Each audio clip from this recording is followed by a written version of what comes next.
Hey, welcome back to the channel. We're going to do a top 10 figures of 2024 video with a special collab. I am absolutely not doing that. There's two elephants in the room. The first being the most obvious is that this is not where I usually sit. This is kind of where I usually kind of go and do some live streams.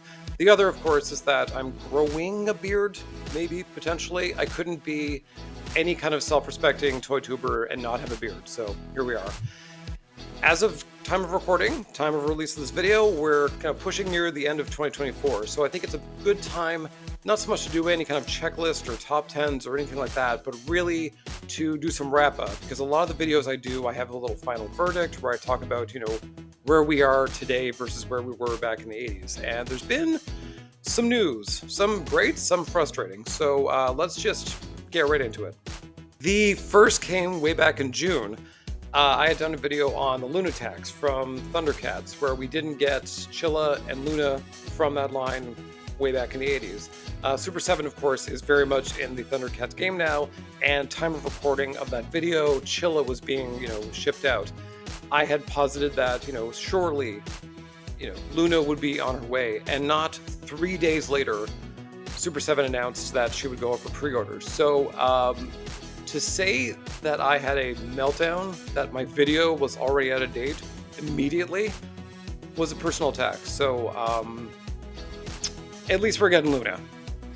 One of my earliest videos was Yvonne from the Toxic Crusaders line. That's a character I adore. I think she's kooky and weird and got a bit of a Janine Melnitz kind of flair to her. Video did not do well, but nevertheless, Trick or Treat Studios is doing my favorite kind of thing, where they're taking the vintage figures and re-releasing them, as well as adding new characters. So Yvonne and Mayor Grody were shown at shows. These photos courtesy of Pixel Dan, who you should know, but I'll link in the description below. Currently, end of year, she's not gone up for pre-order. So I did talk to Trick or Treat Studios, and they did say that she's sort of, scheduled for spring. So fingers crossed on her, but very fun figure, a very kind of a interesting link to one of the most baffling figures from Ninja Turtles. So looking forward to that one. Still, let's consider it confirmed. Another video I had done recently-ish was Janine Melnitz from Ghostbusters, who of course I felt was a bit of a cheat. She of course had many figures, probably some of the most figures for a woman character in the 80s or even 90s, frankly. That said, we never got Secretary Janine. So Mondo, of course, made big news this year with the Real Ghostbusters line and its prices. That said, they did have a panel on October 18th for New York Comic Con, and they talked about, they showed the rest of the wave, essentially. Not the ghosts, they were in silhouette, and then lastly, they did show, at the very least, a silhouette of Janine. No ghosts, we're not sure who she'll come with. On that note, now that we know that she is confirmed for maybe 2025, maybe earlier 2026, depending on how, production, shipping, all that goes. The real question now is what color she is. I mean, traditionally, she wore the same outfit in every episode, but she had different color outfits. So, I mean, the probably best known ones would be the orange and yellow combo, or the kind of blue and teal. She's got a pink and blue combo. So we'll see what that looks like. If we're locked into a look, if we get to choose.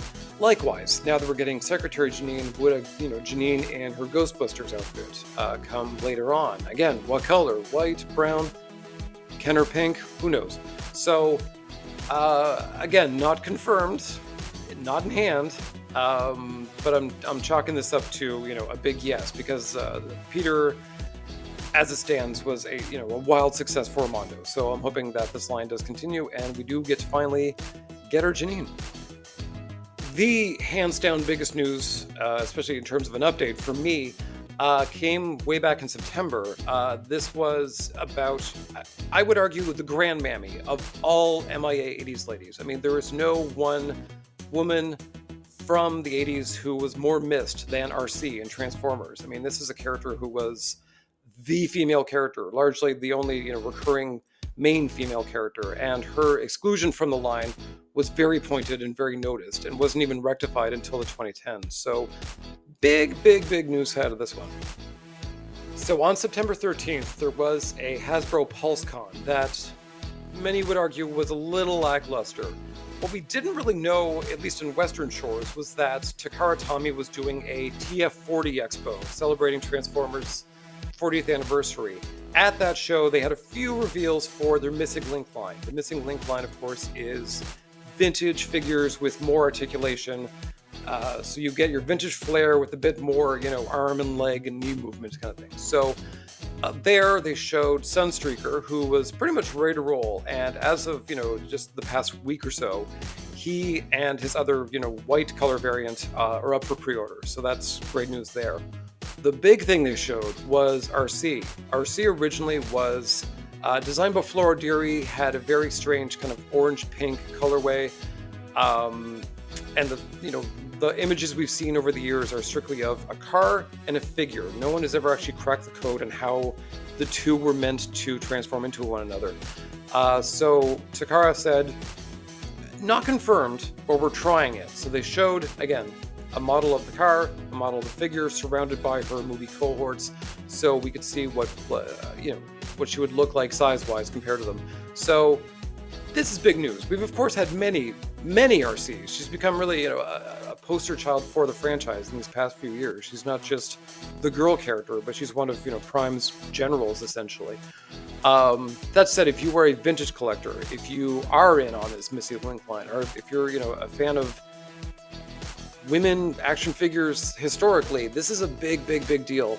I can vouch that after that pretty lame PulseCon, I jumped out of my seat when I got news from Cybertron.com about this. Based off of Sunstreaker's release, I would imagine that they would do two colorways of this, in her kind of prototype looks and her more animation accurate one. I kind of want both, but the price tag's a little steep, so if you do want her, you're going to be paying. Not so much a final verdict as much as a, sort of hopes for both the channel and for toys in general in 2025. So, for my end, there's a few lines that we've not really seen a lot of traction on. I mean, we're going to see, Mask and Gem and some others return in 2025 that I'm very much looking forward to. I'm still dying for Visionaries, for Bucky O'Hare to make a grand return. Maybe Boss Fight Studio could get back on that. I would love Pirates of Darkwater. There's things out there that I think it's time. We've done the big names to death. We've seen a trickling in of sort of the smaller brands, but it's time for everybody to come to the table.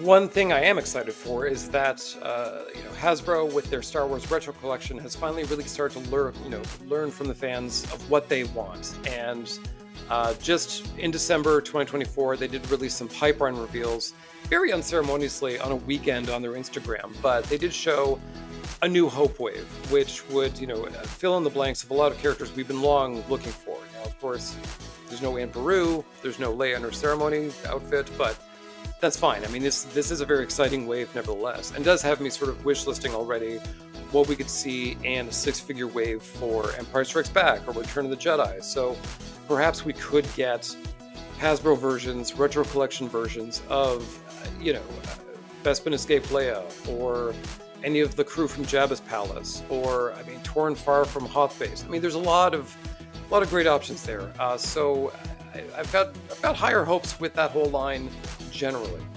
Likewise, on the nacelle front, they've got, for such a small company, they've got a lot of let's say interesting, if not very kind of niche brands. One of the bigger ones they've just released recently, or at least announced, is Star Trek. So we've not really talked about Star Trek yet within this channel. I suspect I will get to that in the new year. More on that later. The first wave appears to be very deep cut figures, deep cut characters, and Nacelle has sort of come back around and said, we hear you, we know you want more of the main cast. So I love me some Counselor Troy, I love me some Major Kira, I love me some Dax. So hoping to see more of that in the future, and I'm down for it. Likewise, Nacelle made me a very happy little nerd this year when they released their first wave of Sectors and included Stellara in that wave, who apparently outsold Dargon, the main hero, which is telling. Love those figures. I love the vintage feel with a bit more of a modern sensibility in terms of articulation.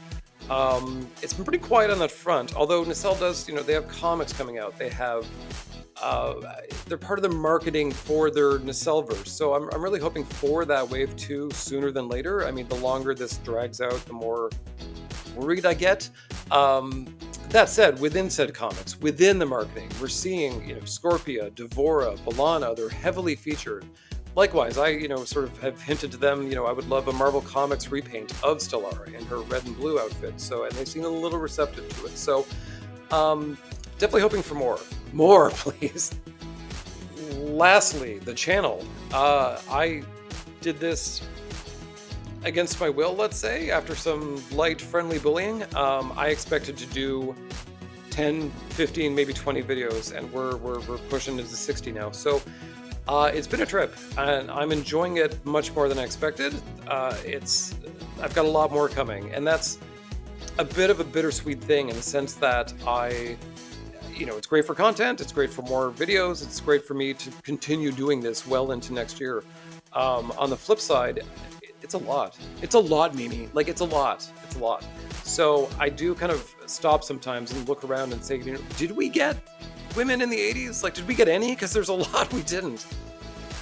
Nevertheless, there are a lot more coming. So don't you worry about that. There's a lot of women still missing from the 80s and now. So I'd like to thank you. I'd like to thank you for watching, way back when I started and for all your support then. I'd like to thank the newcomers who just arrived. I'd like to thank, the people coming down the road. I mean, it's a fun thing for me to do. It's a fun, exercise in the sense that I've had all this knowledge in my head swimming for many decades, and it's great to actually sort of get it out there and to share and to learn new things from you and to get suggestions from you. I really enjoy that as well. The small but mighty community here is great. So thank you. Happy New Year. And I will see you in 2025 on the next MIA 80s Ladies.